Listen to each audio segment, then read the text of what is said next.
is. Every revolution or every political movement or any kind of change, and having someone, okay, CIA, which is fucking for you to call me CIA when you know I'm not.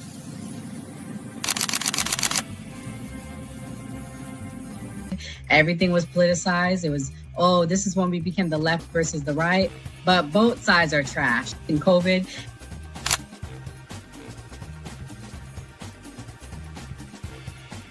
his own thing. So it seems to be that money's the issue, that like we're using money and that's how politics is being pushed. Because now we've seen what someone does when they use their own money and it doesn't seem to be a solution. So I feel like we take money out of politics, we'll have a much better political system.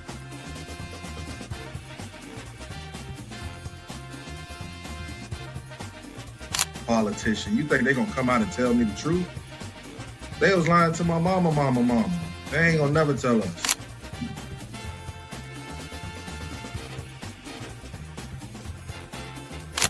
So everybody, we look at certain things just because, oh, this happens in the hood or we see this every day. All the way up. These people were speaking truth. King, we could talk X, we could talk it all. They were speaking truth. What's going on in anyone's mind, but let's take it as a given that Gray's argument is true, that the argument to not have ID is that it would be discriminatory versus certain socioeconomic brackets or something. It's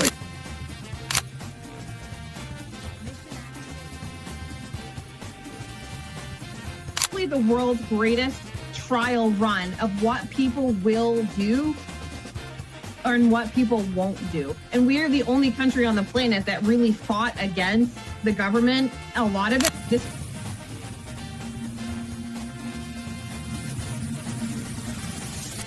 because you focus on 80-20 issues.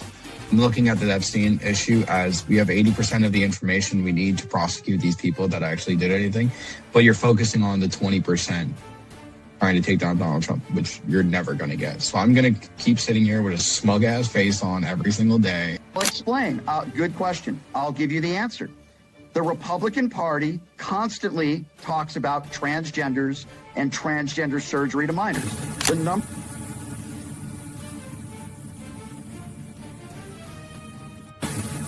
I'm mostly on the left, ideologically, but I don't associate with the Democrats because they're not ideologically on the left. The Democrats are clowns, and they're also losers.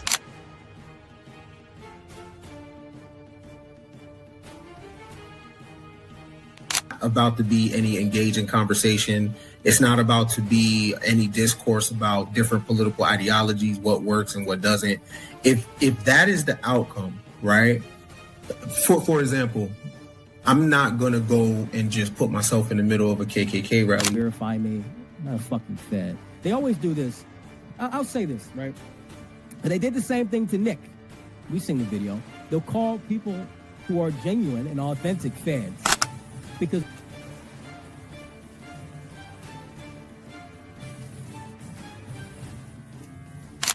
the interesting thing to me is that the ones that claim that they believe the Constitution are now trampling the Constitution. The ones that said they believed in the First Amendment, the freedom of speech, right, are now going against the freedom of speech. The ones that...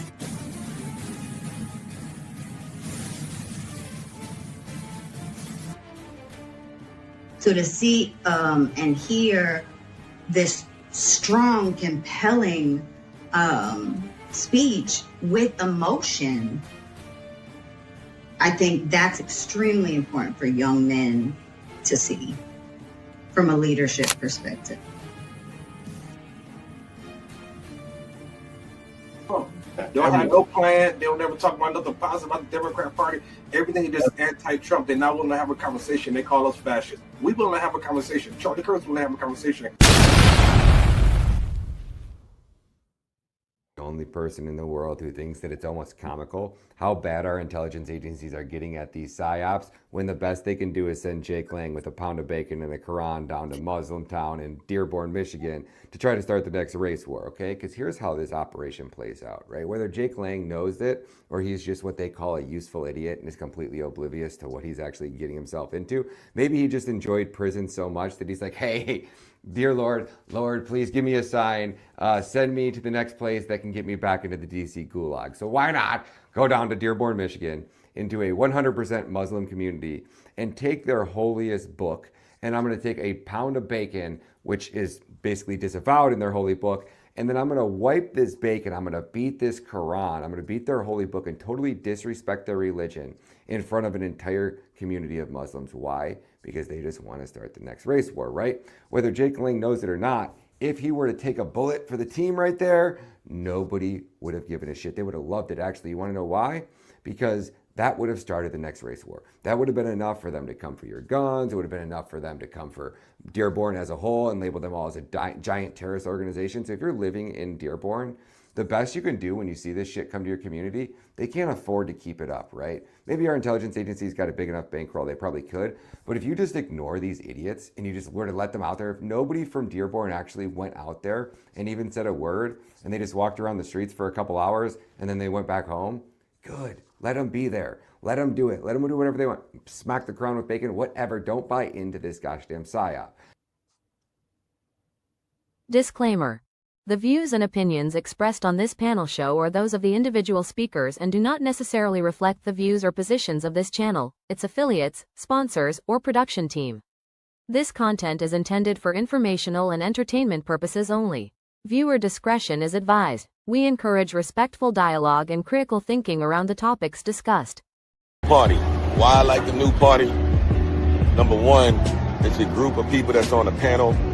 We all have differences, but we all basically still come together at the end of the day. The new party for me is about unity. The new party for me is about educating people to the truth, letting people know what's been going on in our country. With that being said, shout out to the new party, man. We're going to keep it going with y'all.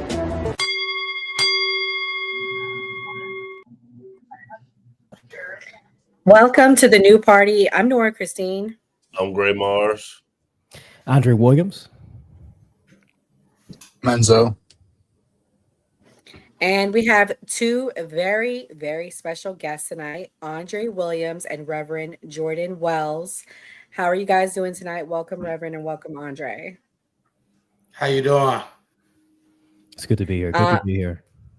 Yeah, and I'm interested. We're going to have a great show tonight. We're going to address a lot of the hateful rhetoric that's been going on in our country tonight. Andre Williams just attended the Dearborn protest, so we're going to start with that topic, and then we'll move on to the anti-Semitism that's been going on in our country. Reverend Jordan Wells has an actual anti-Semitism organization, and before we kick it off, I'm going to play some intro videos for the gentlemen that are here tonight. First, we'll start with Reverend Wells, and then we'll have him tell us about his organization.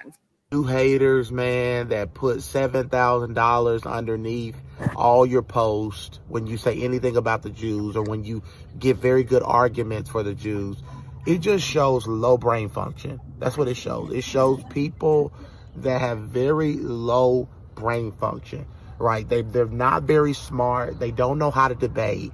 I would never do that because I know how to argue my positions. When people don't have anything to say, that's what liberals do, especially. That's a liberal mindset. When they can't defeat you in an argument, they name call. I debate. That's what I do. I've been on so many shows. I became known through debating. When people can't beat you in a debate, they name call you. They say stuff like, so they can't defend anything you say. They can't defeat you on anything you're saying to defend Israel. And a lot of their points on Israel are weak. They just hate Israel and they don't care about your arguments. They don't care about what you say. That's how liberals are. You can I've debated a lot of liberals and you can tell them and you can ground in facts, but they're not grounded in reality. They're living in hate. They're living in an alternative reality. So they don't really care what you say because they've already made up their mind that they're going to be a Democrat. They've already made up their mind that they're going to hate you. They've already made up their mind about Jewish people, that they just don't like Jews no matter what you say. Jews are the devil. Jews are the enemy. They don't care what scripture you quote. They don't care. And so the $7,000 is just basically they are not smart enough and they're too full of hate to actually give, because the reality of it is Israel's an ally. Israel is a nation called by God. Israel has its problems. Israel's not perfect, but Israel's not the devil. Jews are not the devil. Jews are no different than anybody else. They all need to come through the blood of Jesus. So it's just a weak argument, and it's just exhausting dealing with these people because they think there's like this heightened intelligence, but they're not very smart people. They're not good people. They're evil people, and they're So, Reverend, briefly, can you tell us about your organization that you started? Because I'm really interested in learning about it. Yeah, well, I really wasn't into, people know I deal with a lot of African American. I've dealt with a lot of that, but God just put it on my heart when I started seeing the anti-Semitism. And we had a church, and we do a lot of ministry. And I just really felt it was important to start an organization specifically focused on, as from a Christian point of view, because a lot of the people that are arguing against Israel, a lot of them are some of them are on the right now. And a lot of them some of them say they're people of faith, and they're saying a lot of unbiblical stuff. So I'm like, the only way to combat this is through God's word and through truth. And the truth for me as a Christian is God's word. So that's what I do. So, I have a lot of theology education. I went to Bible college. I went to seminary. And so I know the word. I know, pretty much everything about the Jewish people. And so I just started teaching on it. And it's kind of, God has been good because it's been taken off. And we have had a mountain of support. We've had a mountain of hate. It's called Christians United Against Anti-Semitism. So we just got it started. We're still kind of building it, but we have a book coming out surrounding it, and about Israel. It's a very deep political book and theological book. So kind of deals with genocide and all these things, arguments that people use to describe why Jews are so horrible. Okay. My last question is, have you been to Israel yet? Have you ever gone? No, I've never been to Israel, but I have a lot of friends that have been to Israel because I know a lot about it. I have a lot of pastor friends that go there, a lot of pastor friends that take tours every year to Israel, and have nothing but good to say about how they treat it and how it is over there. A lot of them say when they get over there as Christians that they begin to shed tears because it's a place where the Bible comes alive for them. If you're a Christian, if you're not a Christian, then it's not going to be very important to you, right? But if you're a Christian, when you go to the tomb where Jesus died, that should mean something to you. Even just historically, if you're seeing, and they have all this stuff historically over there. So you go over there, one of Israel's number one thing is tourism. So people coming over there just to see the sights. So, that should mean something to you, and it means something to me. So, so I have a lot of pastor friends. So a lot of the stuff that they're saying about Israel, and it's just most of the people, they've never been over there. They don't know anybody who ever has been, and they're just going off stories they hear online. Mm-hmm. Yeah, true. I've known a few people that have gone. But it's going to be an interesting night because y'all are both on opposite sides. I'm going to play Andre's clip. This is Andre's intro. Here we go. And Jews.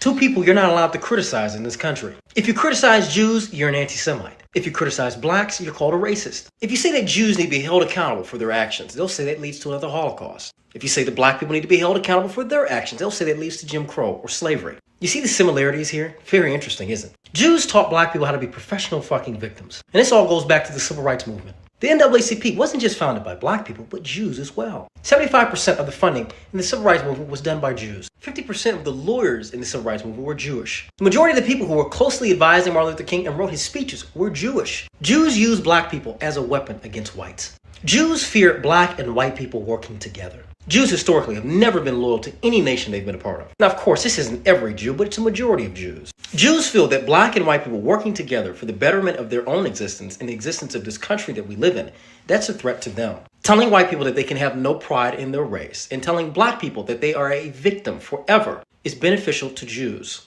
Calling this out doesn't make you an anti-Semite. It's just pattern recognition. Okay, Andre, tell us about the video. That was a whole lot. It was a whole lot. It's a whole lot. It was. I've been aware of the Jewish question since I was a kid. Reading Martin Luther, The International Jew by Henry Ford, understanding Gottfried Fetters when he was just talking about, usury. This stuff is not something that's like new. I mean, everyone likes to believe that the anti-Semitism, or like they always bring up this bar of garbage about anti-Semitism, like it started with October 7th for some gravy. No, this goes back like before any of us were born, before even America. There's someone who wrote a fantastic book. It's History of Capitalism and Its Enslavement of Mankind by Stephen M. Goodson. Very good book, extremely good book.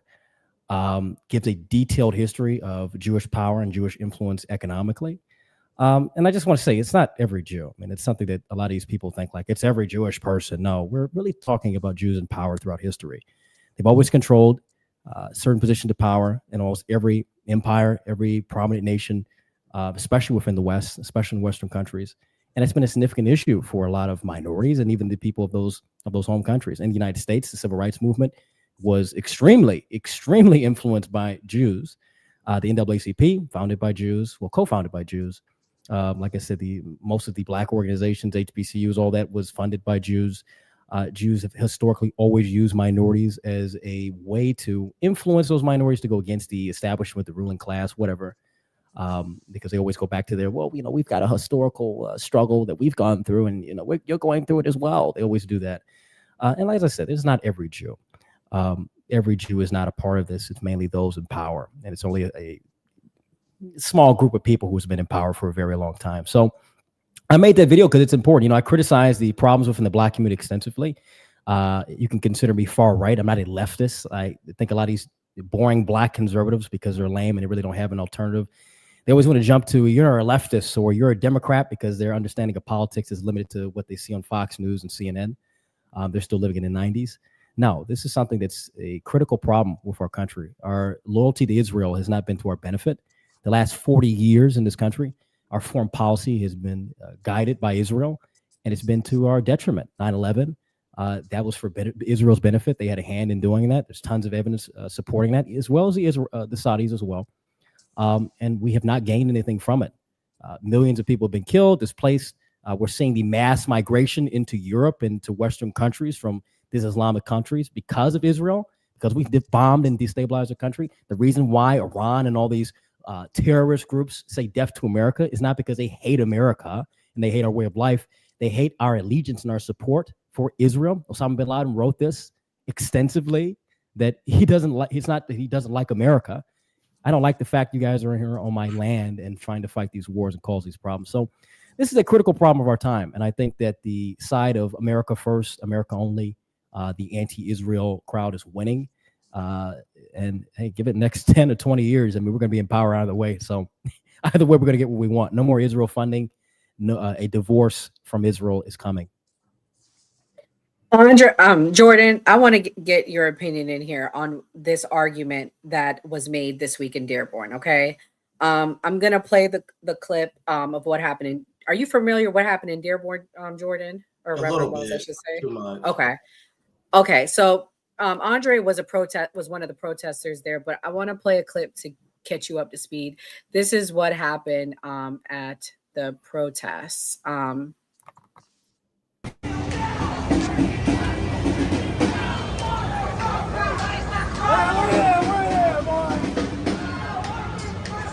America is a Christian country.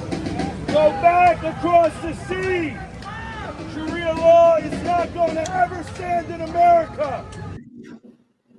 So this is Jake Lang, Jordan. He's from New York originally. He moved to Florida. He lives in West Palm. He's running for U.S. state senator for Florida.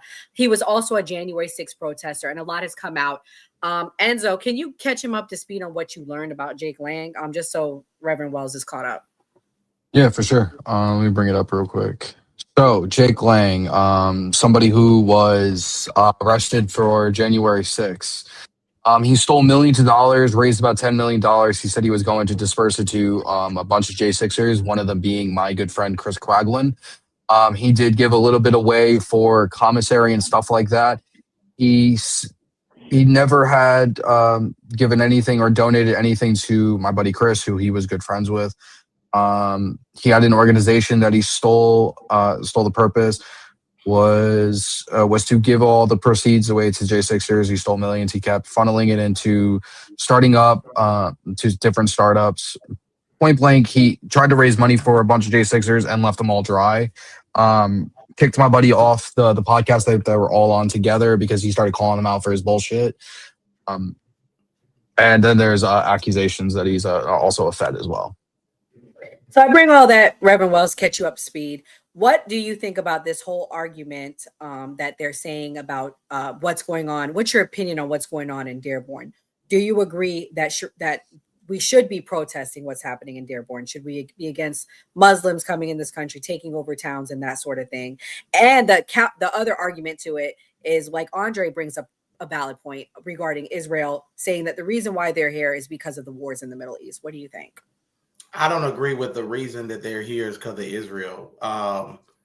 Islam is a religion of domination. If you look at the beginning of Islam, that's just look at it. You know, they were killing Christians. There's no religion that has killed more Christians than Islam. They tell you to, when Sharia law comes, to kill all the Christians, to kill Jews. They hate Jews and they hate. And it's it's a guy who's very famous now. He was the son of a Hamas leader. He's been on Dr. Phil. He's been everywhere. His father basically started Hamas, and he said that they want to kill every Jewish person, and that's the truth. Islam hates Jewish people. It's in their books. It's in their holy war. I believe, like Charlie Kirk said, that Islam is the greatest threat to America. I don't believe it has anything to do with Israel. Israel has never bombed anybody. Israel is not cutting off the head of Christians. Israel is not, raping young women, burning them alive, not for their religion. And so we don't understand, and that's why I got involved in the whole thing. These are theological issues. A lot of people don't understand it because they especially the people on the right. A lot of people say they're religious on the right, but they're not. They might go to church every now and then, but I'm talking about where they really study these theological issues. Islam has two branches of Islam, the Shiite and the Sunnis, right? There's one branch that is extremely radical, and then there's a branch that's not as radical, right? They just want to be there. The ones you probably see at the gas station, they just want to relax and be at peace. But there are segments of Islam, a lot of them, and it's growing, where they want to kill any person that does not convert. But what they do is there is a teaching in Islam that basically you can go into a country and act like you're peaceful until you get into enough places of position to where you can take over. So right now they're peaceful in America, but you can't look at the history of Islam and tell me, I don't care what your facts are when it comes to your facts. I'm talking about the facts of history. I'm not talking about what you think, your conspiracies, okay? Because I don't do conspiracies. I do history. I do facts. And history is full of the blood of Christians because of Islam, not Jews, Islam. And they've killed 100,000 in Nigeria, where Nicki Minaj just came and spoke. That was 100,000 Christians. And the people who don't care, they focused on Israel so much. They call themselves Christians on the right, but they don't care about the genocide of Christians, right? Because the anti-Semitism is old. It's ancient. It's not going to go away, right? I know it's not going to go away. Because the Bible says it's not going to go away, right? So, I mean, it's going to increase. They're going to hate the Jews regardless. They've been hating the Jews since the beginning of time. But I think that we definitely need to be protesting it. They did in Texas. They passed a law banning Sharia law. I think all the states need to do it. I think the Americans need to rise up before it's too late, before we have a Muslim president. And they get in enough places of power to where, and they call it Islamophobia. It's not Islamophobia, right? If you have a religion that believes in violence because you won't convert, that's not Islamophobia. Just look at all the other countries they're running from. Pakistan. Look at all these countries where Sharia law is. Women have to wear burqas. Women's rights are taken away from them. Homosexuals are thrown off buildings. This is a real issue, and I'm not, and I'm against all that, right? So you shouldn't be converted because you shouldn't be made to convert. I'm going to have Andre go after this, but I want to get Gray in here. Gray, you bring this up a lot about the Bible and the story of Abraham. What do you think about this whole, about the basis for like Islam? I know you studied Islam before as well. Is the basis of Islam about hating Jews? And because you bring this up a lot, the fact that the relation between Jews and Arabs, what do you think about what you're hearing tonight? If you're talking about the story with, Abraham's children, that's the scripture where it says that the Muslim side is going to be a donkey of a man that constantly fight against his brothers. So that's that portion where people look at it in the Bible and says these two groups of people are going to fight to the end of history. As far as like Islam being based on extremism, I'm not going to say that. I mean, because there's a religious text, and basically they say, some people don't act like that. Some people are good Muslims and want to be disciplined and just live a peaceful life. All right, Andre, I'll let you respond. I know you probably have a lot to say. Of course. Well, he said, Islam is of destruction and killing. Well, Judaism is of subversion. And we've seen that. They bombed the USS Liberty. You're talking about Jews have never bombed Americans or Christians. USS Liberty, it's one. 9/11, it's fact that they were complicit in the attack on the Twin Towers, the Pentagon, and of course, Flight 90. What was it? Flight 93, Flight 97. 3,000 Americans died, and even more died after that from cancer. So Israel's all been complicit. And also, we have to talk about the invasion of Iraq and Afghanistan, how destructive that was for the Middle East.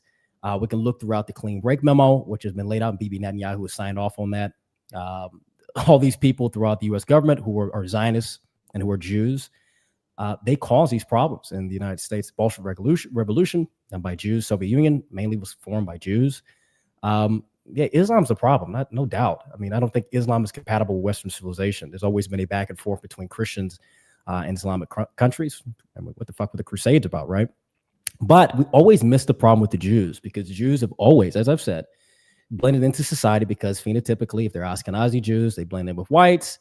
Sephardic Jews can blend in with, Hispanics and whatnot. They've always found a way to blend in with other minorities. That's just something they've always done historically, and they practice this. They talk about it in history.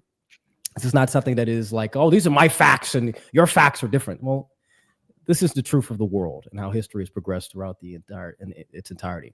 So to sit back and cry about Islam, the whole reason for why these people are over here is because we bombed their countries. Like I said, go back to the clean break memo. List the 7 countries that were defined in the clean break memo.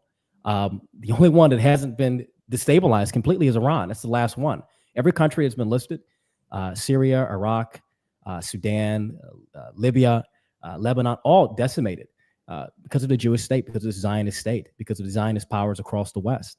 It's been destructive for Western society. It's been destructive for Black people. It's been destructive for white people. It's been destructive for everyone in the West. And this is why we see this problem. If we would have kept Saddam in power in Iraq, he would have dealt with the extremists. He would have dealt with all the groups that we sat back and we funded. If we would have kept Gaddafi in Libya, we wouldn't have the massive slave state that is Libya, that works to the benefit of Israel, because Libya was challenging the petrodollar. If we didn't destabilize these countries, we wouldn't have this issue. And it's all because of Israel. So this idea that Jews are not the problem in government or the problem within media. I mean, where we get all this homosexual shit, it comes from Jewish perversion. This was why the Nazis burned the books in 1933. It wasn't because they hated knowledge. It's because of the perversion. I'm not defending them. I'm just saying this is the reason for why they burned the shit, because it had a lot of the transgender stuff, which came from Jewish doctors and Jewish psychologists that promoted the shit. The homosexual stuff, all that ran by Jews. It was a big problem. It's a big issue for why they didn't want it in their country. Now, I'm not going to sit back and defend what happened, the killing. I think that's satanic. I'm not going to sit back and cheer for that. But, I have my opinion on the Holocaust and what happened.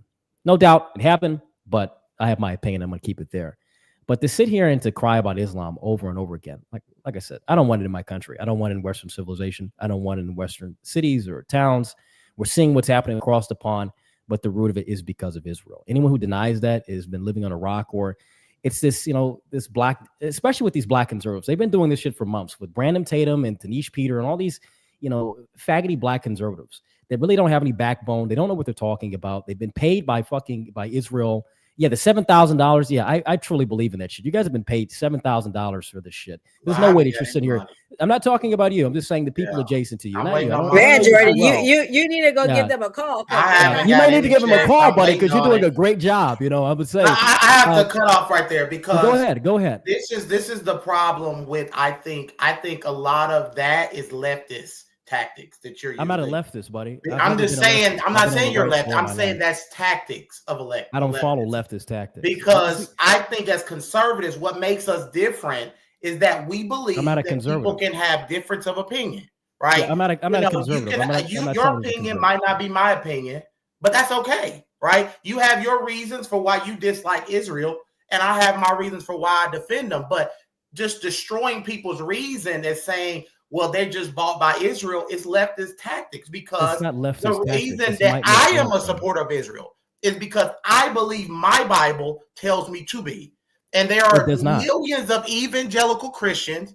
I know John Hagee's and I know a lot of big time pastors and Perry Stones and who are very evangelical who support Zionism in Israel. And so to tell them, and there's a lot of them throughout history who believe that. Now, there are Christians who don't and who believe in replacement theology and things like that.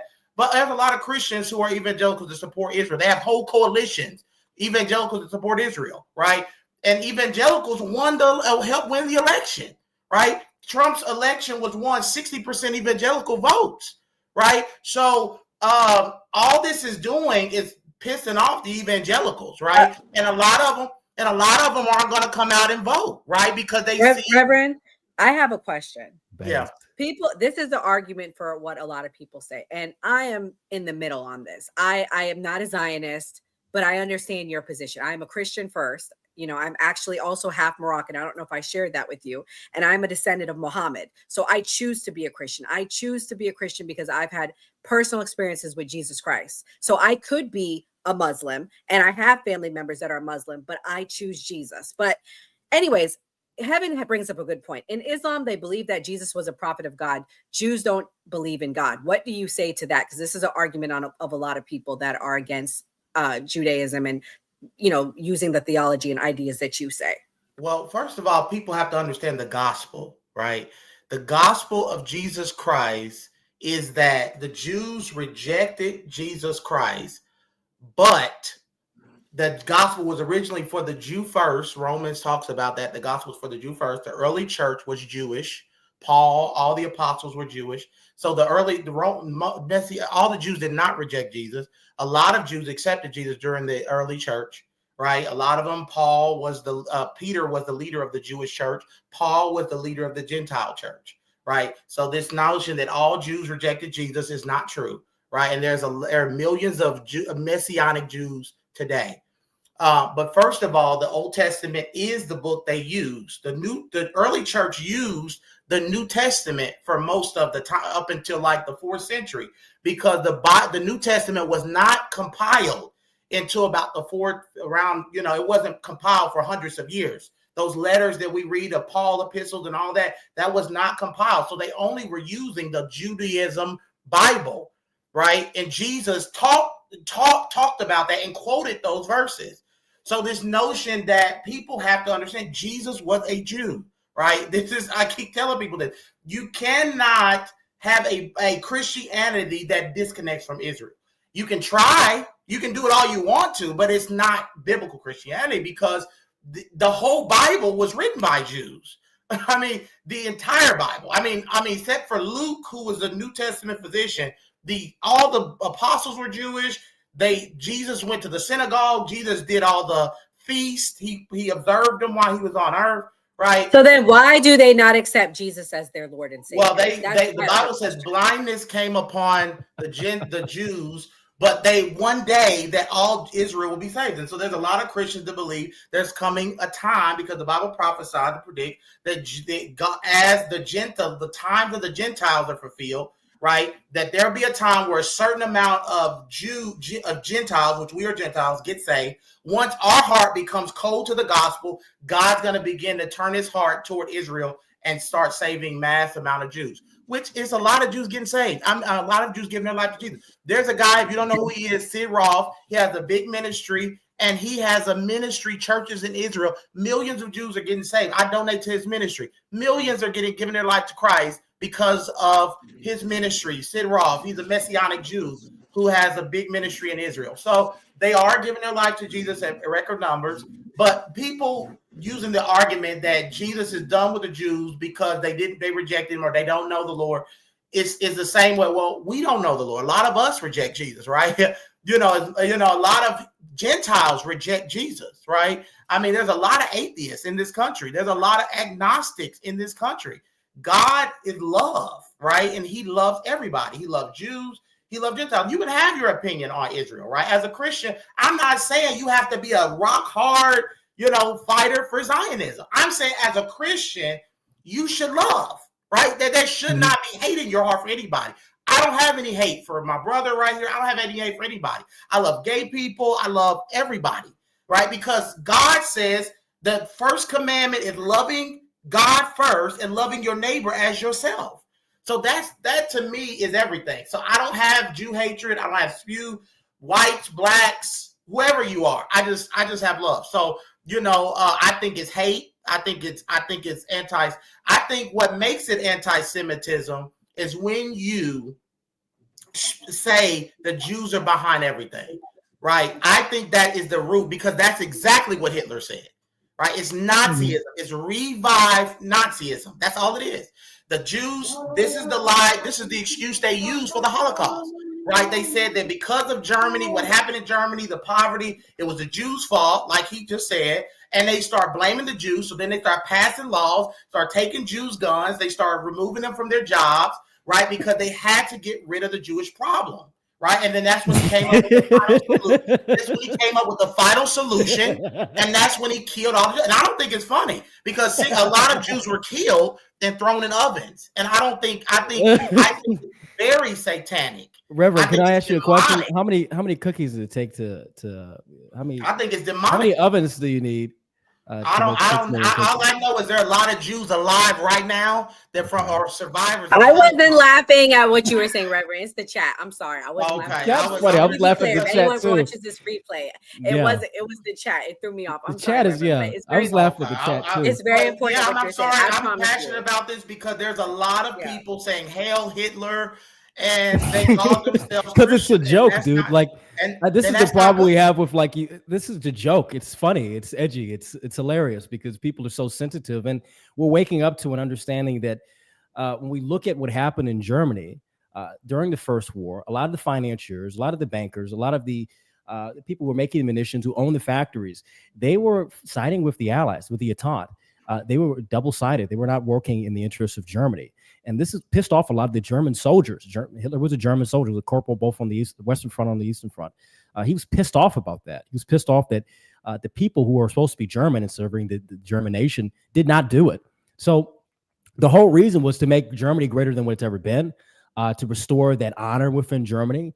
The German nation for a long time wasn't really disrespected in the way it was in the First War. They really weren't the ones to blame into it. And World War II was justified 1,000% when it comes to the land goals, and I would say the ideological battle with communism. I think that was justified. But when we talk about the Holocaust and everything, I mean, we can sit back and debate the numbers and whatnot. But let's go back to what you said. The Jews did reject Jesus Christ, and the Jews don't look at Jesus as a renowned figure. They have a lot of contempt and about to discuss for him. A lot of Orthodox Jews write about this. Your most religious Jews, Ben Shapiro, doesn't really like Jesus Christ. A lot of these people that you see that are so we're so pro-Christian, this Judeo-Christian bullshit. No, Judaism and Christianity separated at the Jews' rejection of Christ, because Jesus was not a warrior for them, was not a warrior of the faith for Jews, was not going to be a powerful figure for Jews. That starts there. And then also the crucifixion of Christ. When they partook in the crucifixion of Christ, guess what? That's when it separated. And it's always been separate. We're two separate religions. We're two separate peoples. And it should be that way. And I'm fine with that. I have no problem with Jews having their own homeland, having their own existence, and practicing their faith. The problem is we've seen throughout history for a long time, going back to the Romans, the Greeks, going back to Napoleon, going to the Germans, and even the United States, that every position of power has been occupied by Zionists, has been occupied by Jews who only do things to secure their own interests. I mean, that's something that every people do. Every people are always going to secure their own interests for the sake of their own. That's just a natural thing to do. But Jews do it in a very subversive way that is against everybody. That's very selfish. We see this in economics. We've seen this with our foreign policy. That's like the biggest thing in the world. Our foreign policy has not benefited us in the last 40 years. It's benefited Israel. We look at everything that's happened. It's benefited Israel. Someone mentioned 109 countries. They've been kicked out of 109 countries for a reason. It's not because, well, they didn't understand them. No, there's certain behaviors and certain patterns that have persisted, and that's why they've been kicked out. But because hold on, because we live in this very, and this is the problem with Christians. Christians become this like peace and love hippies when they don't remember. We got to remind it that Jesus wasn't this peace and love hippies. This is the problem with Christianity, especially among Protestants. This peace and love, nice. We have to hug and love everybody. That shit is weak, and that's why Christianity in the West has been weakened. We need to be a little bit more chauvinistic in our faith. Islam is, Jews are, every other faith has a very, I would say, an offensive face. Christianity doesn't have that anymore. We're told to turn the other cheek and put our head down and let everyone come into our country and to shit on our religion, to shit on our faith. And this is why we're seeing what's happening to the West. This is why we start getting homosexuals in the church. We start getting, trans story hour in the schools. We start seeing a rolling back of our faith because we want to sit back and hug people. We want to sit back and put, let me stick a flower in your machine gun. Fuck that. We're done with that as Christians. Wait, hold on, guys. Let's let Enzo respond. Enzo, I got a question for you. I want to hear your thoughts on Dearborn, but we're talking a lot of religious things tonight. Out of all the religions you hear, which do you think is most aligned with American values, and who do you think assimilates? Because you touched on this last night, and I want your opinion. So, how I feel about Dearborn is a precursor of what could happen to the United States. Everyone's focused on Dearborn, but no one's talking about what's going on in Irvine, Texas, with the 2 Sharia courts that have opened up. 48 mosques have opened up in the last 24 months. More Sharia courts are opening up in Irvine, Texas. We've had 80-something elections across the United States. 40-something of them were Muslim people. This is 1% of the United States population. That is 26% of the elected officials in the United States now. I'm not, like I said last night, I tried to be nice about it. I'm not Islamophobic in the slightest. But as we could see in Dearborn, as we can see in Irvine, Texas, they're not here to assimilate with the United States people, with the people of the United States. Yes, this is a country of freedom, freedom of religion, freedom of speech, freedom of press. Absolutely. But the United States was a Christian nation at the end of the day. We shouldn't have people coming to this country that are 1% and 26% of the elected officials taking over cities like this where they're not assimilating with the people. We saw it, the one episode we did with the mayor of Dearborn that said to the guy there, because of the call to prayer, the day that you move out of here is the day that I'm going to throw a parade, that he was going to leave there. I don't agree with that. We had a problem in New Jersey with the Jewish people taking over towns, Lakewood, New Jersey, as well as Jackson, New Jersey. They put an end to that. Jewish people have been assimilating well. Same thing with Brooklyn, New York. A huge Jewish community. They assimilate well with the American people. And like I tried to say, with other communities taking over, you don't see terrorist plots coming out of the Jewish community. You don't see that coming out of all these other communities in the United States. Dearborn, there was two terrorist attacks that were foiled in the last year. One of them tied back earlier this year to Muslim extremists in the United States. And I'm just going to say it straight up. This is a problem from the Biden administration, letting all these people into our country on these visas. And now we see that they're overstaying their visas too, letting the borders in. That's why we have an influx of people coming into this country. But like I said before, the United States is a Christian nation. That's the biggest religion in the United States.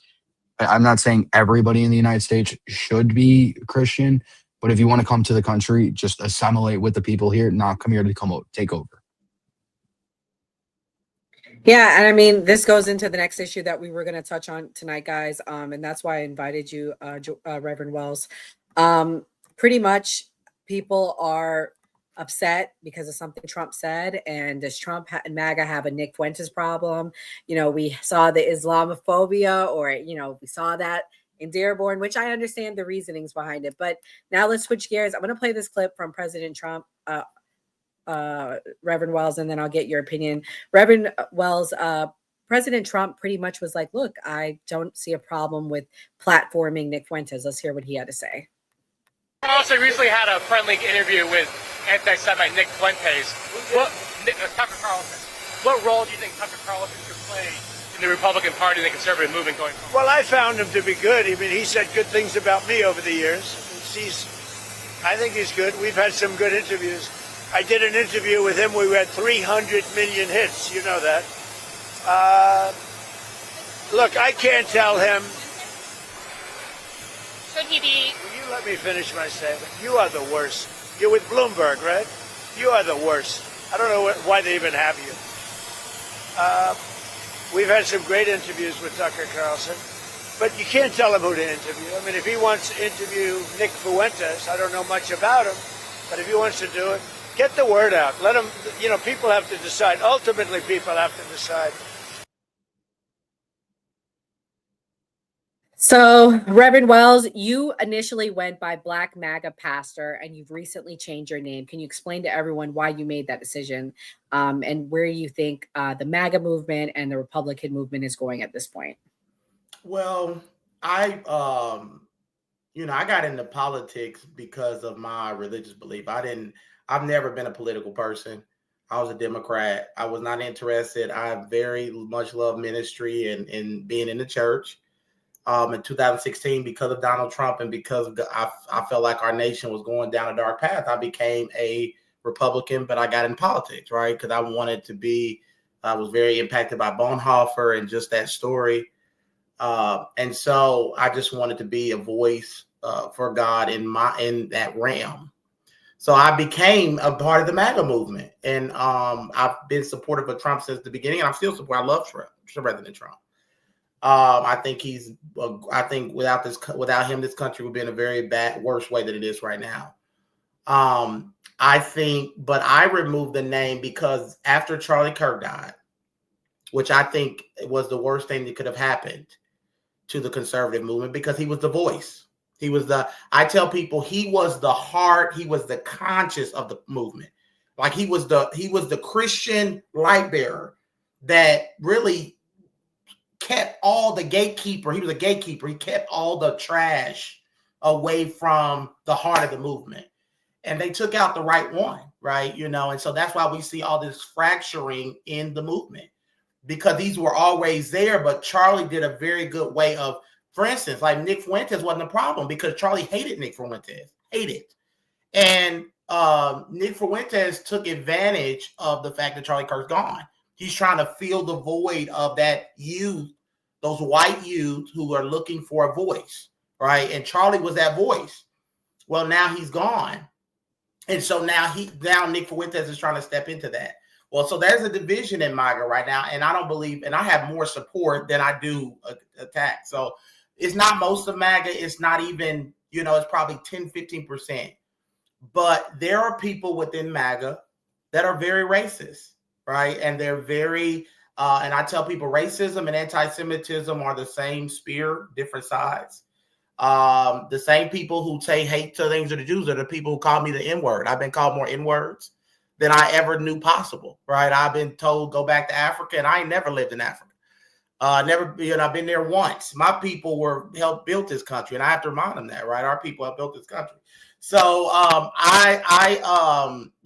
so I have no problem. I still love my Republican brothers. I'm a deeply Republican. I still am fighting for the conservative movement, but that MAGA has been hijacked. Right now we have the America Only. These are things I didn't sign up for. I don't believe in America Only. I'm not for it. I don't support it. It doesn't align with my Christian values. Right. So I believe God called America to be a light to the world. I believe God blesses nations. The Bible says righteousness exalts a nation, right? So I believe America was put on the earth for a reason, right? We've sent more missionaries and more people to preach the gospel than any country in the world, right? God blesses you for a reason, right? When God makes somebody a millionaire, he gives you money for a reason.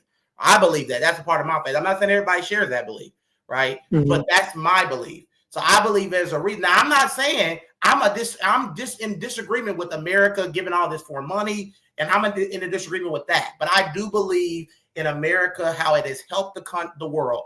I believe if America is not the dominant force in the world, I believe it's over.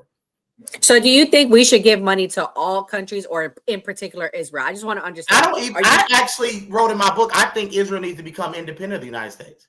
I don't think I don't think Israel should depend on anybody but God, because I want to see what the anti-Semites will say then when they'll find a reason to hate Israel, right? And so I don't think Israel should be dependent on the United States of America. I also don't think America should believe in isolationism, right? This isolationism, this America only, because just imagine when communism was fighting with Reagan and these guys, right? Who I think Reagan was a general. I love Reagan. If he was an isolationist, if he had that America only mindset, right now we would be living in a different world, right? If we would have withdrew, and Hitler probably would have won the war, right? And could have taken over the world, and we would be living in a different world. But Reverend Wells, we did have that mindset back then. I mean, I'm going to let the guys jump in. But Andre, I know you have a lot to say, but let me let Enzo get in there. Enzo, you say America first a lot. Can you please explain it? And then we'll let Andre speak about, because you're also MAGA. So explain it for everybody. What's the difference? Yes, for sure. So I would say I'm America first. Not Nick Fuentes, not the Groyper movement, not anybody else, because if everything that comes out of your mouth is Israel this, Israel that, Jew this, Jew that, you're not America first. Because I guarantee if you go ask anybody in the Groyper movement, what are the 3 biggest issues plaguing America right now, they won't be able to tell you. It's not America first. I agree with that. Not. That's complaining and pointing the finger to somebody else. At this point, I think it's just comical, because you have people on the left screaming since January, the Nazis have taken over, the Nazis have taken over, the Nazis have taken over. That word's been so desensitized that it doesn't mean anything. You literally have Nazis walking among us. And I'm sorry, Andre, but come on, you said it, you guys say it as a joke. That's not a fucking joke at the end of the day. It's not a joke. Literally, we have fucking people. Charlie Kirk lost his damn life for that shit. Let's just be real now. It's not a joke. Calling somebody a fascist, calling somebody a Nazi, you guys say it as a joke. It's not a joke. They desensitize this, and you guys are capitalizing off of this entire thing. That's not America first. You guys are not America first. I'm sorry to say it. We're focused on what's going on in America. When I say I'm America first and I'm America only, I mean exactly that. I'm focused on America. That's it. Not how much money we're giving Israel, our alliance to Israel. Yeah, I agree. Israel should be independent themselves too. But I'm not going to sit here and blame the Jews for fucking literally everything. Oh, this happened in America. The rain, fucking the Jews, this, that, that. That's all everybody does nowadays. And I'm so sick and tired of it. It's disgusting. It's disgusting. They're humans just like us. They're trying to do things. They're not the problems in America. There are bigger problems in America than them. I agree. Can I say something to add to what he said? I'm gonna let Andre talk. I just want to say this. Reverend, let me get my piece. Can I say this real quick? You about to talk for a while. I'm just gonna be 2 seconds. You went in for 10 minutes. Let me go on for 10 minutes. I'll go on for 11. Real quick. All right, Listen, go ahead, Reverend. I just want to say I agree with you. I agree with Enzo that honestly, I don't even want to be talking about Israel this much, to be honest, because I'm very focused on saving the country. Right? We have communists, real communists. We just elected in New York. And we have MAGA people that are completely distracted. 2028, we could get a Democrat back in power, right? If AOC runs, if Gavin Newsom runs, if they get a majority in the House and the Senate, it's not going to matter about Israel and money, right? Because that's going to be the least of the whole country's worries. Because what they're going to do, they've already told us, their project 2028, they want to pack the Supreme Court. They want to add new senators. They want to make Washington a state. They want to get rid of the Electoral College. They want to give mass amnesty. They want to open back up the borders. That, to me, is scary. That's a nightmare. Because once that happens, there's no way for us, the Republicans, to ever get back in power. So I agree with everything he said. I don't think issues a top 3 issue, and I hate that we have to focus on it this much. Okay, go ahead, Andre, because I know you got a whole lot to rebut. Give me my time, and I'll So first off, the Nazis weren't going to take over the world. They didn't have the resources to do so. The entire fight was between communism and restoring previous German land. Actually, it's been written extensively that the Germans were going to, if they did invade England, they were going to give the land back to France. They just wanted all the territories, in the Lorraine, Poland, all that. So that's ridiculous. That's already been debunked throughout the years. The Nazis weren't going to take over the world. If anything, we would have had a Cold War. And I still think we would have won. I still think we had far more within us to win over the Germans. Simple as that. Anyway, this crying, this is the problem. Conservatives are so fucking weak, and this is why you guys are losing. That when Trump ran in 2015, when I was young and supporting Trump, it was not this gay new. A lot of these guys are new. They're new to this shit. You guys have not been around long enough to even talk about America first. When Trump ran in 2015, it was America first. The people supporting him were nationalists and we were populists. We liked Trump because he was going to close the border. He was going to get the deep state out. He was going to get all these people out that we didn't like, that were neocons, that got us in Iraq, that got us in Afghanistan. He spoke on these things. And then what do we get come 2017? We got the establishment GOP. We got Reince Priebus in the office. We've got all the people who got him elected. They start getting kicked out. The administration start distancing themselves from him. That's why he lost in 2020, because he sucked and we didn't support him because he was ass. So come 2024, we got Joe Biden. The country's going in a certain direction economically. Like, we'll give Trump another chance because there was a lot of high energy with it. I was very like, oh, this feels like 2016 again, because all the old faces, all the old guard that supported Trump originally, we start coming back to support him again. And what do we get? We get January 20th. We get a few executive orders, and then we start getting the pro-Israel shit. MAGA died in January. MAGA's been dead. You guys are new to it. It's been dead really when he started bombing Syria. But it really died in 2020, in this year. All right? It's been dead forever. When someone sits back and talks about the Jewish problem when it comes to foreign policy, when AIPAC, all these things, that's one problem. Crime, another problem. Mass migration. Those three things are the biggest problems for a lot of the people in the Groyper movement. Now, I'm not a fucking Groyper. I'm not about to sit here and jerk off Nick Fuentes. I'm my own thing. Do I align with Nick and the ideas around? I fucking do. But I'm not about to sit here and jerk him off like we're fucking going to go have a sleepover tomorrow. But the people who support Trump early on, that wanted him to win and have been behind him, you're not you guys. You guys are new to it. People like me who have been here from the start, you guys wouldn't be able to fit into the crowd. I'm sorry. Enzo, I love you. All respect to you. But Jordan, you're new. And this is the problem I have with a lot of these black conservatives. They're coming into the movement very new.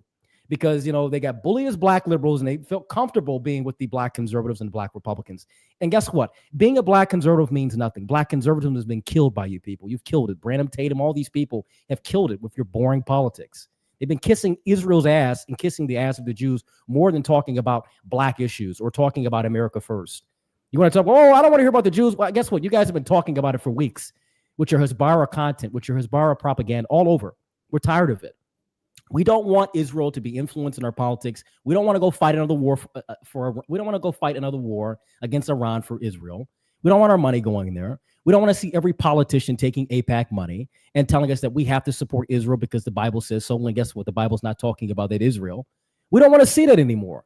And guess what? It doesn't matter what you say now, because in 10 to 20 years, people like me will be in power. People like me who have these ideas, who are staffers in the Republican Party, which will be dead, by the way, because of how weak it is, are going to be in some political office, be at the local level or at a senior and federal level. So it really doesn't matter sitting here having these debates, because the movement is behind America first. It's behind America only.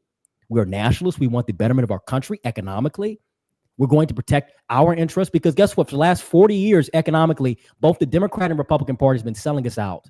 And the Republicans have been doing it even more. When we look at these H-1B1 visas that Trump is supporting. Oh, we'll just have Indians and Chinese people come over and teach Americans. That's fucking disgusting. That's not what I voted for. That's not what I sat back and supported. That's not why I've lost friends over. That's not why I've sat back and had all these people attack me over the years, supporting this man for him to just shit on me and tell people my age who are going to be coming into the work, who are getting deeper and deeper into the industries and the workforce, be told, you know what, we'll just have Indians come over and replace you. You know what, we'll just have 50-year mortgages so you could be more in debt, so we can have more usury. No. So it's an unfortunate truth that, the Republican Party is going to die. The current Republican Party is fucking dead. You guys have killed it. Black conservatives, you've killed black conservatism with your boring, nonstop talk of this 1960s, we have to stand together with the Jews shit. We're tired of that. You're done. We want America first. We want a nationalist country We want a Christian country. We want people, even if they're left or right, who want this country to prosper. We're going to work with them. But this stupid CNN, Fox News politics of the 90s and 2000s, we're done with that shit. And these people will be left behind. They'll be in the annals of history, in the dustbin of history. That's what it's going to be. So I really don't even have to listen to any of this stuff. Reverend, like I said, it's getting tiring. It's so tiresome to hear this from these types of people. But go ahead. I want to let Gray get in here. Gray is the only person here tonight that's not on the right, not Republican, right-leaning, like we all are. We all are part of it in some way, except Gray. Gray, in your opinion, from what you've seen this year, you've been doing political content, is MAGA dead? I don't think MAGA's dead, because like look at Enzo's a prime example. It's people that are just diehard MAGA. I see the Reverend has like left MAGA, but from what I've seen with people in the chat doing this, that people still are rocking with Trump. I feel like Trump is synonymous with MAGA, but I also get what Andre's saying, because I have seen people on X where Nick Fuentes is making a point and Nick Fuentes is saying facts when instead of with Trump does say a lot of misinformation. So you have someone that's saying facts, of course you're going to pull in that audience. I mean, and also a lot of people on the left are Nick Fuentes fans now. Is that fair for you to say, Gray, from what you've seen online? The left, yeah, I would say they're starting to slowly watch his content. Like, I don't want to say fans, like they're agreeing with what he's saying. They're agreeing with the things he's saying because he's against what's going on in our economy, against what's going on in the government. What, from someone on the left, what do you think of Nick Fuentes? I think Nick Fuentes makes a lot of good points. I mean, like most people, I'm going to say Nick Fuentes is racist. Some of the things he said have been abhorrent. So, of course, I can't support someone like that. But when it comes to actual information, where you are getting information and you can say, this is correct, this makes logical sense, I feel like that's where Nick Fuentes has a strength over your typical MAGA crowd. And Reverend, before you respond, I want to play this clip by Officer Tatum, because this is what he had to say on anti-Semitism. I'm sure you're going to agree with him and you can expound on that. Now, and she comes out and she talks about our government shouldn't be giving money to Israel. We give $3.8 billion to Israel. Well, hey, woman, you work in Congress. You know that we don't just give them a piece of, we write them a check. They have to purchase military equipment from us, and it's military funding. They got to buy all of that military equipment from the United States of America. We almost have them on like a credit line. We don't just give them the money. She knows it, but why does she leave that out when she say it? They talk about the Israeli lobby. Okay. First of all, you got to be the stupidest person in America to say that AIPAC should be registered as a foreign entity or registered through FARA. They're American citizens. American citizens can lobby whatever they want. If you don't believe that American citizens should be able to lobby whatever they want, then you need to change the law. But to think that that somehow the government is going to make them register as FARA and they're American citizens lobbying on behalf of what they want, you're an idiot. And so she talks about AIPAC, but Qatar, Japan, Saudi Arabia, China, FARA registered lobby is far beyond what AIPAC is doing. Why don't she say that since she's so upset about foreign lobbying? The fact that they omit those things make me think that they're not genuine in what they're saying. So, Reverend, I bring that up because part of the whole MAGA movement and what's happening in the shift had to do with MTG this week, Marjorie Taylor Greene, and that's who he was talking about. What do you think about that shift? And do you think that hurts the MAGA Republican movement? And what do you think about what he said about AIPAC as well? Well, no, I think Trump is MAGA, first of all. I mean, he just is, and Trump is still very popular compared to most presidents. Bush, Obama, his approval rating is like 44%. Theirs was in the 30s. So, I mean, he is MAGA. He defines what MAGA is. And that's the truth. And we'll see who comes after. They say it's JD, if he can bring these coalitions together. MTG is mad, and AOC said it. I don't agree with her on anything else, but I do believe she was right. She said that Marjorie Taylor Greene wanted to run for Senate in Georgia. And I believe she's out of vengeance for Trump. She's angry because she wanted to run for governor or Senate. There's a lot of people like Byron Donalds who are running for different positions, and I believe she wanted a position. And I believe she's angry that she didn't get one. So that's what it is. And it's politics. I mean, I've been in politics. I've run for Congress. That's how it happens, you know. I believe Trump sent her a poll. I know people in that world who said he sent her a poll, and she was 20 points down against the senator in Georgia. Georgia's a purple state now. And Marjorie Taylor Greene is too far right for most Democrats and independent voters. I'm in a purple area right now. I'm in Jacksonville, so it's kind of like Georgia. It's a very purple state. A lot of the people could swing either way. And MTG was too far to the right. You have to be like a Brian Kemp to win in Georgia now. You know, very establishment Republican to win. That's just how Georgia people are. So the far right, and that's what I disagree with Andre. Most of the country don't think like us, right? Most the people on X are usually very political, right? But I used to be on Congress. I used to knock doors, right? Most people aren't very into politics, right? That's why people swing during election. Most people watch a little snippet here. We are the people involved in politics. Most of the normal voters are not anti-Israel, pro-Israel. They're about who can have the best agenda for the economy. Right. That's why if you look at the polls in New Jersey, the number one issue in Virginia and then was the affordability. Right. And now all the polls showed it. Right. It was affordable. That's what all the candidates were talking about. Right. I don't know, Reverend Wells. After what happened in Gaza, a lot of people, eyes are open and they started questioning things because I mean, a lot of people, but I don't think it's a top issue. I don't think it's a top issue for most people on the ground. But I'm going to say this about what he said about the MAGA movement. And I'll say this. I know for a fact that anti-Semitism is a major problem in our country.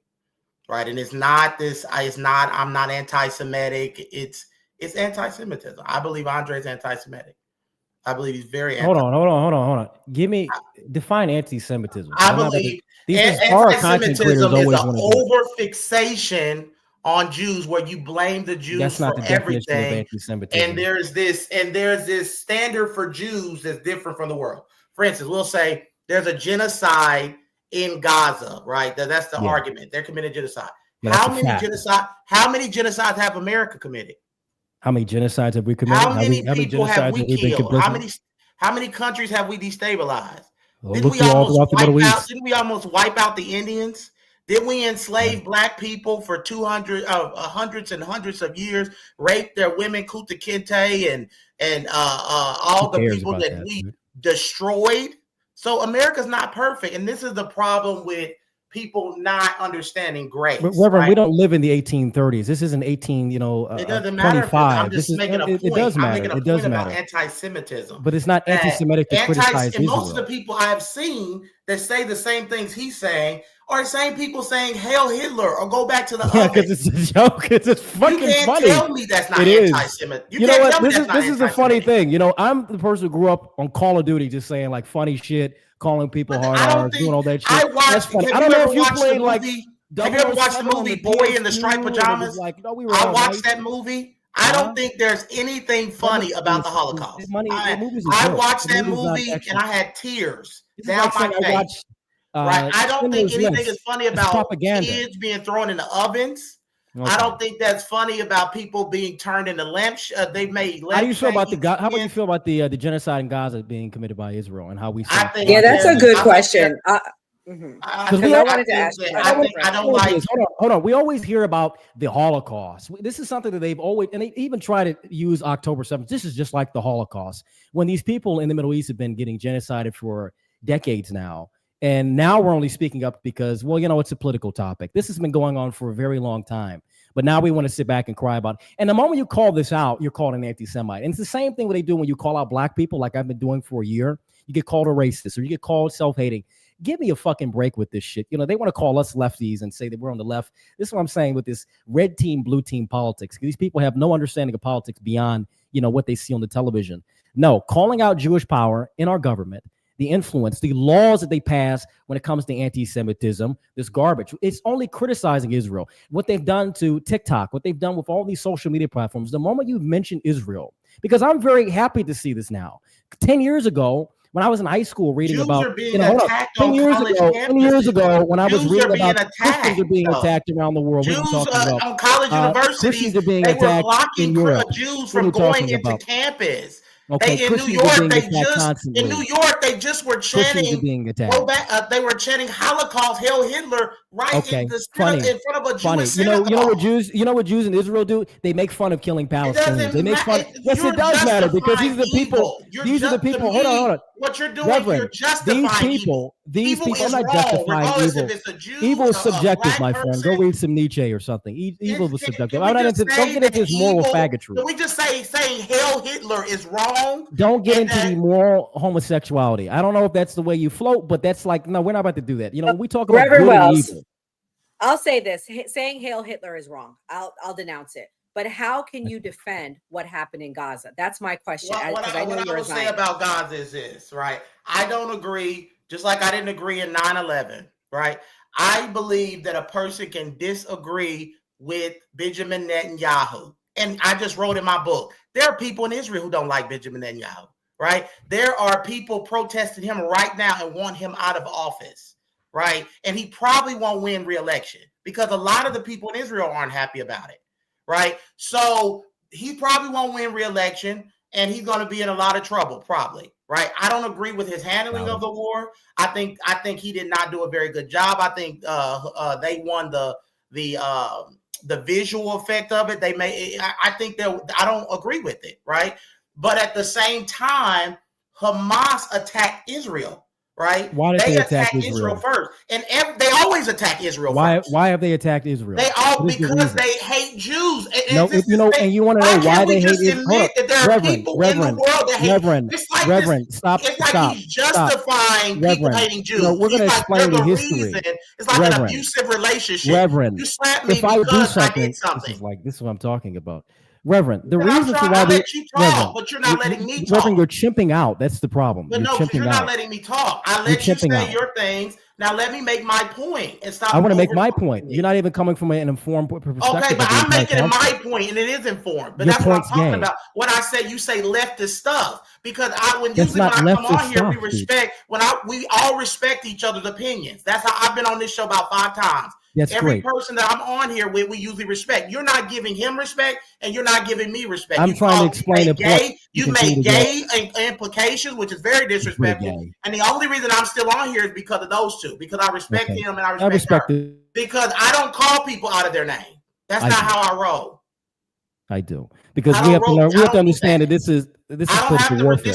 I'm not in this. Hold on. I'm not into this Care Bear. This is the problem. But that is not Care Bear. It's called respect. It's called for 2 morals. seconds. You should learn about morals. You're chimping out a lot. I have character. You're chimping out. I don't know if chimping out has character, but okay. Let me get back into. Let's get back into the war. The reason for why Hamas. I believe in actually following the principles that I preach. I don't have to tear your character down to make a point. I'm going to tear your character down because you're destroying an entire movement. Andre, hold on. Let him land the plane, and then you can. Yeah, I'm going to land it. I'm going to land it. Like I said, I don't have to tear anybody down. And this is the problem with these type of people. They are not Big Tent people. They're not. They want to destroy the coalition. I believe they are just as bad as the left. They are just as bad. They want to destroy the movement, just like Nick Fuentes, and he probably, Nick Fuentes said he wants to destroy the GOP. That's not Charlie Kirk. That's not what Charlie wanted, and that's not how we won in 2024. Their opinions is the only one that matter, and that's narcissism. That's what it is. Their opinion is the only one that matters. They're the ones that get to define MAGA. That even though evangelicals brought them to the dance, the Jew lovers, they're the ones that got everybody elected for the last 20, 30 years. But all of a sudden, they're the problem, and these America First are here to save the day, and that is disrespectful. Charlie would say there's a Big Tent. That means your opinion is valid and you can have that. But don't say that our opinion is not valid. We have to get out of the movement. Our opinion is going to be dead because that's left. That's like the left saying if you're not a Democrat socialist like Mandami, that you're not welcome in the Democrat Party, right? Big Tent thinking says we can disagree. See how disrespectful he's been? That's not, I didn't do that to him. I don't think his opinion's a joke. but that's how he acts. So it's okay. But that's what we're dealing with on the right now. People who say they're on the right, and we're winning. We have a lot of people who do not value the things that they brought us to the dance. And I think the Republican Party at this instance, the way we are, because of people like him, Nick Fuentes, I think the Republican Party will lose. I do. You think 2028? I think 2028, if this continues, will be a bloodbath. Yeah, I think in 2028, if these type of people don't have an awakening, I think where they basically, I'm not saying they have to change their opinion, but I'm saying what they said, like what Enzo said, where they don't realize that their opinion is not God, and that their opinion is not the only thing that matters, and that we need to work together to beat the left. I think what will end up happening is a Democrat is going to get back in power. And I think America will look like Venezuela in the next 10 years. And I think that the Democrats will be locked in power. And I think there'll only be Democrats presidents from now on. Right. That's what I think if this continues. Okay, Reverend. Okay, so this is why people like myself, people who watch Myron Gaines, Nick Fuentes, we're winning. I'm people from high school who disagree with me like aggressively. They're reposting Nick content. They're watching Myron. They're listening to Jake Shields. They like Candace. That's the real neutral part. They love Candace. That's a great thing. I love seeing that. And they're aware of the Jewish question. Listen, like I said, it's not about this like total, we hate Jews and we just want them to go like, that's stupid. Do we make jokes? Yeah, I make fucking jokes. I mean, what does your group chat look like? Is your shit boring where you guys like, hold hands? Like, that's so weak. 2028, I'm hoping a Democrat wins. I voted for Trump. I think Kamala winning would have been better for the Republicans and better for the right because we would have went through some pain and come back 2028 and going into the 2030s would have been strong to solidify and win culturally. But since we want to push Trump, and, it was good. Kamala was terrible. It was necessary, so we'll deal for now. But, things have to get worse before things get better. I'm not in this comfortability shit. We have to get worse. I don't care if I have to struggle for 20 years. So as long as that my children or grandchildren, those who will come after me will prosper and live. I mean, that's just sacrifice. And I think us as Americans, we understand that beyond anyone else. So, yeah. But when we get into the, just the crying about all this Jew hatred, Hamas, the reason for why these terrorist groups exist is because of Israel and because of the CIA and because of the GID, the Saudi intelligence. They were all propped up. The entire reason for why we had 9/11 is because the CIA, the Mossad, and the GID knew exactly where these guys were going. They had followed them. They had documented where they're at. They even have Israeli operatives. 200 Israelis got deported from the United States, and they live right among the hijackers. They knew exactly who they were. And guess what? It was going to benefit Israel and even the Saudis economically if the United States was if we got involved in the Middle East. And we spent fucking 30 years in this shithole destabilizing these people's countries. And that's why they're flooding Europe for revenge. And I don't blame them. I don't want them in the United States. I don't want them in the West. But I understand why they're over here. They're not these people who are just like, well, they're evil and they just hate Jews. Well, the reason for why they do it is because they blew up their entire homeland. You sit back and you've poisoned their water. You sit back and you've killed them. And the Israelis make jokes about it. They sit back and they cheer about it. They cheered when 9/11 happened. They were happy that it happened because now we can get involved. So, like I said, a lot of these people are new. They're new to the right. And they want to talk about this left. Like I said, politics is more than Democrat and Republican. Go read some Nietzsche. Go read some Rousseau. Get into philosophy. Go understand politics beyond, the 90s. What I'm hearing is like 90. I feel like I'm on C-SPAN right now listening to Jordan talk. But this is what Black conservatives become. It's become this, pro-Zionist identity. It's not about. It's pro-Zionist. It's not even about. It's not about America. It's not about America first. It's not. I'm not new. To change what we are. I'm not new at all. I've been here. I've been on the right forever. You have more in common with the left than you do with the right. I'm not a leftist. I've been on the right for a very long time. Some of y'all should join the left. I mean, y'all use the same tactics, tearing people down. Define the left for me. Is that like the gay bar? I don't know what the left is. Can you tell me? I mean, just no integrity in what y'all do and what y'all say. I care about the integrity of my nation. You know what I say? I'm gonna say this. All he's talked about since he's got on here is Jews, and that's what I mean. It's Jew derangement syndrome. Not that Trump derangement syndrome. It's a serious problem we have with government. He literally has not said one thing that hasn't been I've talked about a lot. Jew hate. It's just This like is what in you his cried mind. I bet about. he You wakes cried up. about I bet Jew he hating wakes all up the thinking about Jews. I bet he goes to Your bed thinking entire about Twitter is Jews. about Jew hate. Like, I bet they're talking he about just the like Jews. wakes up and then he's like taking a shower thinking about how the Jews is Dude. like controlling the shower. Like Showers. that's probably like a The Jew in Jews the are controlling radio. the showers. Like, Well, that's a change. I mean, Wow. that's how they are. At least It's they're like controlling the that's showers now. You know. exhausting. I mean, I would be exhausted with that mindset. Is exhausting. Like just like Jew. Yeah. Well, Jew. I mean, I just don't. I just it's. I'm just gonna say this. Yeah. Right. The only person I think about that much is God. Right. They have two. Right. They think about Jews like that's like they should a religious belief. Like it's become. I wanted to name my book The Woke Riot because I really believe all they're spewing is it's just revived Nazism. That's all it is. No, it's nationalism. Wait, guys, That's what we're winning. pause for a second. We have super chats. Wait, guys. Let's take a break. Oh God, Kelly, who's a friend of the show, said, "Great show, HH." We know what that means. Kelly, why you had to say that? Jesus. Heaven said it's not a war, it's a genocide. It's still going on. Even the Times of Israel admitted that Israel killed its own people on October 7th.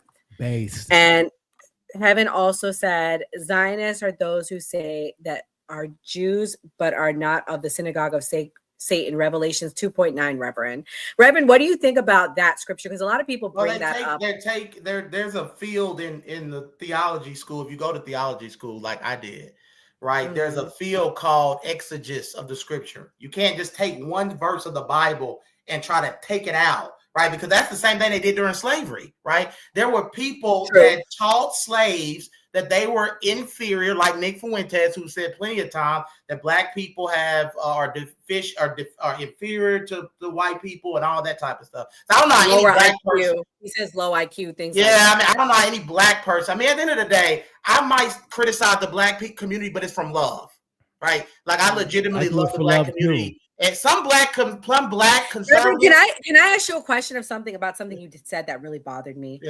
Yeah. Remember when what's that young man's name that killed the boy in Texas? Carmelo Anthony.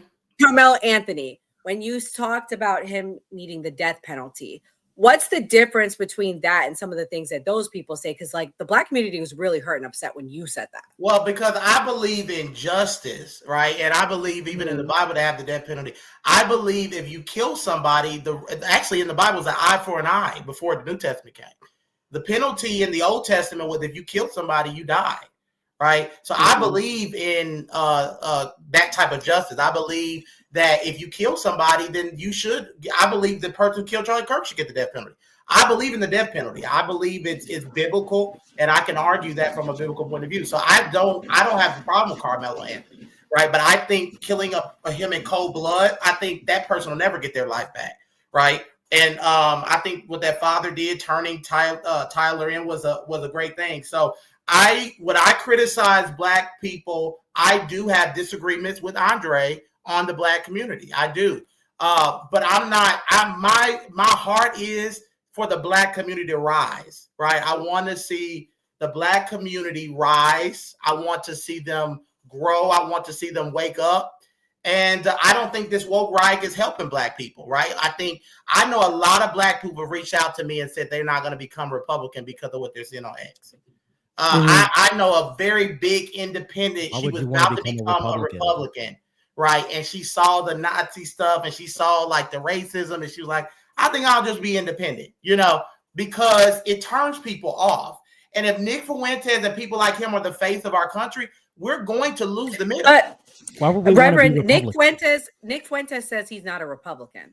He denounces Trump. He wanted Trump to lose. He campaigns against the Republicans, to be clear. Yeah. So a lot of these people. So I mean, I hear your point, and I agree with you. I absolutely agree with you, Reverend. But I think a lot of people are confused in that regard. Like, am I wrong, Andre? Doesn't Nick say these things? Yeah, Nick is, like I said, I think even after the first term, a lot of us who are adjacent, like I said, I'm not a fucking lapdog for Nick, but I really don't care. Yeah, we were. No, really I know, but I'm just, because you're far right like him. Yeah. Yeah. So yeah, we were really turned off by the the pro-Israel stuff, the just failing with the economy, just everything has been shit from Trump, from even the last administration. So, but we were hoping it would get better, but it did not. So, I don't believe that everything's been bad with the economy, or so first of all, I want to say this, right?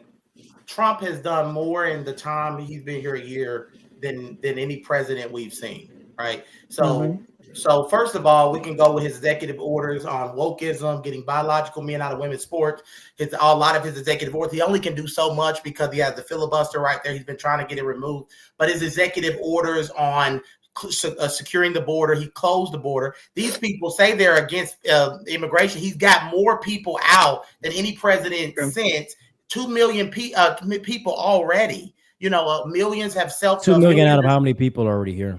So, but it doesn't matter. It wasn't Biden let those people. Who cares if Biden? So he's We've been dealing with this problem since the 60s. I know, but I'm telling you what Trump has done, right? Yeah, so Trump has done a piss poor job. Trump hasn't done anything, and that's your opinion. Like I said, I don't believe the people that are saying they're far right. I don't believe they're far right. I don't believe they're in a part of any political party. Because you don't even know what right is. There's a lady I debated called Amanda Shields. I don't know who y'all are. If you believe, you know she is, but she's not really. There are people who I believe who are not a part of any political party. They don't give solutions. They just talk crap. I really believe that's people. They just say how horrible things are or this and that. I don't believe they're part of any political party. They really need to start their own party, right? What? Yeah, that's what we should do. Why should we be a part of So they need a third party. So I don't believe that people like Andre or Nick Fuentes are a part of either party. I do agree with that, right? So and that's fine. But I believe in the things the Republican Party stand for: capitalism. I believe in the focus on pushing traditional family values against having transgenders in our playing with our girls, going into our bathrooms. Those are important issues for me. Getting rid of wokeism, school choice, these type of things. Capitalism. I'm against socialism. I'm against what Mandami is pushing. Because I believe it leads to Venezuela, Cuba, a government run grocery stores. So on Trump's worst day, he couldn't have been anything like Kamala. And it's easy for people like him to say that we've never lived through communism, right? Trump has ended 8 wars, and they keep talking about how he hasn't ended 8 wars. That's such a lie that we've been hearing.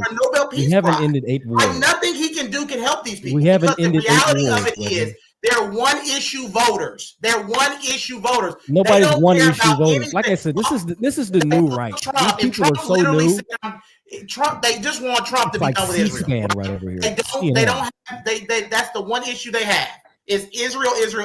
So that's they're not never the one going to be issue. happy If with you Israel. ever watch any of the people who talk about these things, Mandami, because Mandami wants to kill. He wants like the global intifada thing. So they probably should go, support Mandami. Right, dude, because that's for their speed.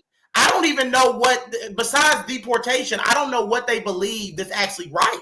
So let me tell you what I believe. Let me explain someone who's been on for the right for like the last 10 years. One, American nationalism. What does that mean? The American people, those who are here in this country, who have an historical tie to the land, who have been here for generations, right, who are citizens, right? We want them to be put first, economically, socially, politically, right? When it comes to immigration, yes, we want mass deportations, but also we want a mass restriction on legal immigration. I don't want to import people from India and China. I don't want H-1B1 visas. The same problem that Democrats have with bringing in illegals to work cheap jobs and tell us that, these are jobs Americans don't want to do. Bullshit. The Republicans are bringing over people at the high level, which is fucking over a lot of people in college, a lot of people who are trying to get these jobs in tech and medicine. Fuck that. Both parties are corrupt. When it comes to the foreign wars, we don't want any more foreign wars on the behalf of other countries. I don't want to send any money to Ukraine. I don't care about what's stop. We're not in any wars right now. Stop. We're not in any wars. Are we? Enzo, can Enzo speak? Hold on. Let me continue to speak because you keep chipping out. You're like, Enzo, I don't know if the Zoom's open. Is there any foreign wars going on right now that America's involved in? There's no foreign wars that America's involved in. Okay, there's no foreign wars. Yes, we are. Andre Williams. Ukraine and Israel. Ukraine and Russia is about to have no troops on the ground. Wait, okay. Nigga, I'm not gonna say he's because America is not involved in any foreign wars. Yes, we are. In terms of boots on the ground, America no. is trying But to make involved peace politically, with we're other involved in countries. conflict. Because Hold on, Reverend, let him finish and then you can respond. Yes, in terms of boots on the ground, obviously. I just got out the Army a year. No, we're not on boots on the ground. We got troops. Now, in the special operations community, we do have ongoing engagement in Africa. We do. I think we still have some some troops in the Middle East, but it's not as expansive as it was a few years ago. Are we directly fighting certain nations? No. Are we doing counterterrorism operations? Yes, constantly through the CIA, through Special Operations Committee. That's something that is on the books. Everyone knows that. When it comes to Ukraine, we're involved in that. We got involved in it because we're tied with NATO and we've been pushing Ukraine and funding Ukraine. So we are involved in that war. We've been involved in that war for a very long time. When it comes to Israel, we send money, we send rockets, we send all this fucking foreign aid to Israel. So we're involved in that. Those are two conflicts that we are deeply involved in. And now we're trying to start something with Venezuela, which, I think is kind of based. I think that's pretty based. But I don't think it's going to go pretty well for us, especially at this time. But we've got troops everywhere. We're always involved in something. But do we have active, ongoing? We got the 1st Infantry Division fighting over here. It's like, no, we have constant rotations in and out. Our troops get shot at. We're not seeing what we saw in the 2010s or in the early 2000s. But still, at the end of the day, no, he didn't solve 8 wars. I mean, these wars and these conflicts are still going on, or they're still. There may be in a ceasefire, but he didn't end these conflicts that have been going on long before Trump got in office. This is the shit that I really hate, and it pisses me off because this is the new right. The new right has become like these whiny teenagers. They're like, oh, everything Trump does is great. I didn't believe that in 2015. I'm not going to sit here and ride a guy. I support Trump because he's the closest thing to a nationalist candidate. He's the closest thing to a populist candidate, and that's it. And he's been moving away from that ever since with the economy. I mean, when I start hearing about 50-year mortgages, it's disgusting. When I start hearing about H-1B1 visas, that's disgusting. When I watch the National Guard deployments get watered down, I mean, it's like bullshit. Go harder on that. Immigration, go harder on that. Put out more propaganda, put out more recruitment ads to get people into ICE and start deporting these people. All this shit is stupid. And even with the supporting of we support the war of Israel. The war Israel was involved with Iran. We supported that. If we had not gotten involved, Israel would got their ass whooped, and that would have been great to watch. But no, we had to come to Israel's defense. Yeah, and guess what? I want to let Enzo respond, and then we're going to do closing thoughts. So I'm gonna let Enzo respond and have him do his closing thought because we'll wrap up because I know everyone it's getting late, guys. Here we go. Yeah, I'll just do my closing thoughts. This was a different episode, very cool. Jordan and Andre, thank you guys for coming. This was great. Heard a lot from both sides. At the end of the day, thank you guys for coming. That's all I got to say. Again, thank you to Jordan and Andre for coming. Reverend Wells, you are a friend of the show. Andre is as well. Reverend, we got to bring you back. I promise it won't be so spicy. We really do love you. And I want to talk more about the anti-Zionism movement. Are you going to AmFest, Reverend Wells? I'm not going because I don't. Tucker's going to be there, and I don't really want to be. Yeah, I mean, I'm connected to people at Lexic and different things, but I just don't want to. But I mean, I think that what they're doing is still great, and I think I'd support Turning Point, and I believe in the Big Tent. I'm not like Andre. I don't want to burn it down. I believe, but they canceled Tim Pool for what he said on Israel this week. He's not going. Right. I think that at the end of the day, my closing remarks on Israel is this. There are real Jews being hurt. People are believing the stuff that they're hearing from people like Andre and Nick Fuentes, and is putting a target on the back of Jewish people, right? Because some people, it's not just that they hate Israel.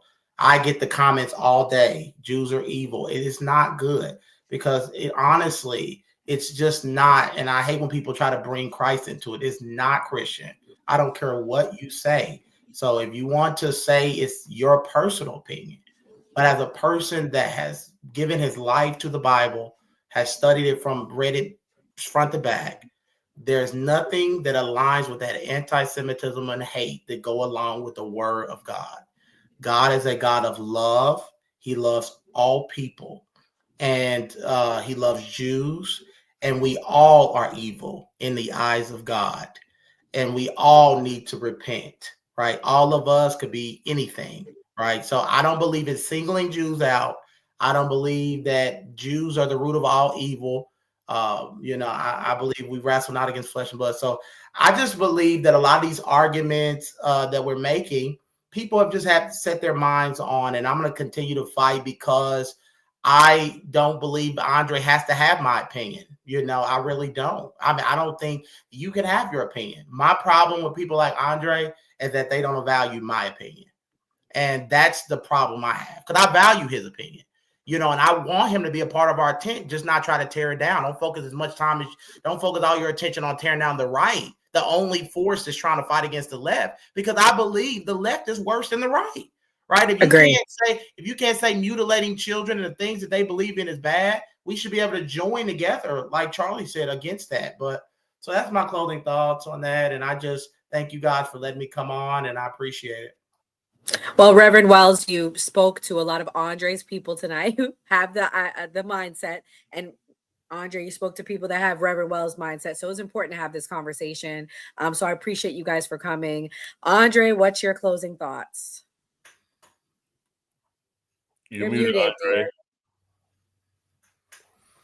Wow, boomer tech. We're over here muted. I'll say this. This is the problem that we're having on the right. It's good that we're having this clash between these ideologies and these talking points. I'm glad to see this. This has been a long time coming. It really doesn't matter, these debates, because in the next 10 years, the anti-Israel crowd, the people who want a national divorce from Israel, they're going to win at the end of the day. The Republican Party is going to be dead. The Republican Party has been dying for a very long time. They've just been, 20 years behind the left. I'm not into this left-right politics. Politics is far more expansive than just left and right, red team, blue team. It's far deeper than that. We're fighting for the soul of our nation. We're fighting for the existence of the people here, and we're trying to establish something that's greater beyond our own. But this, this ass-kissing of Israel economically, socially, and even spiritually, it's disgusting among Christians. I mean, you're not a Christian if you support Israel. You're not a Christian if you're over here doing the bidding of Jews. It's not good. It's not beneficial for us. So I think MAGA's dead. MAGA's been dead since the beginning of the year. Trump has lost a lot of people who were very supportive of him for the last 8 years. We're done with this. We're no longer going to sit back and support. We're not going to support J.D. Vance. We're not going to support all these other people who are just the establishment GOP. And for my black conservatives, I'm really going to start hitting on you guys even more. Black conservatives have destroyed black conservatism with their weakness, with their whininess. They're very weak. They don't want to talk about the black issues. They just want to be mouthpieces for boomer white conservatives. That's it. For boomer white conservatives, that's it. They don't want to be hard and aggressive on the real issues. Most of them are black liberals who lived in the suburbs, became conservative because it was comfortable, because they want another group to be in.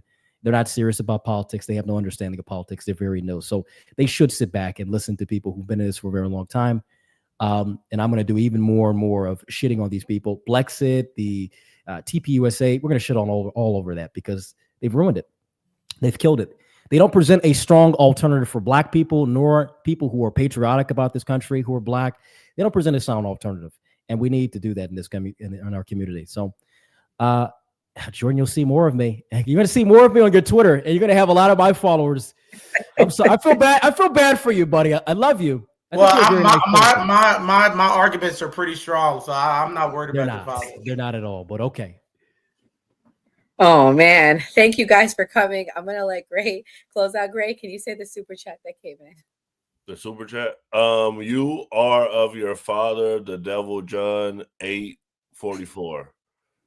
That's Kelly, a friend of the show. Thank you, Kelly, for the super chat. Big shout out to Andre and Reverend Jordan Wells. You all both have helped us out tremendously. Both of these guys are huge on social media, and they have worked with us multiple times. They're way bigger than us, and I like that they come and help us out. And so big shout out to them. Definitely go follow them. And this should show you that both of them talk about the black community, and then they disagree on this. So this should show you that you can't put people in a box. People think totally differently. They may say something, but they may disagree on something completely different. So I feel like this should make people look at black conservatives, or people who they may feel like have black conservative talking points, a little bit differently, and see that people can be reasoned with. And thank you guys for being mature. I know it got very feisty, and thank you for working with us. Like we always say on New Party, always vote. Always vote, guys.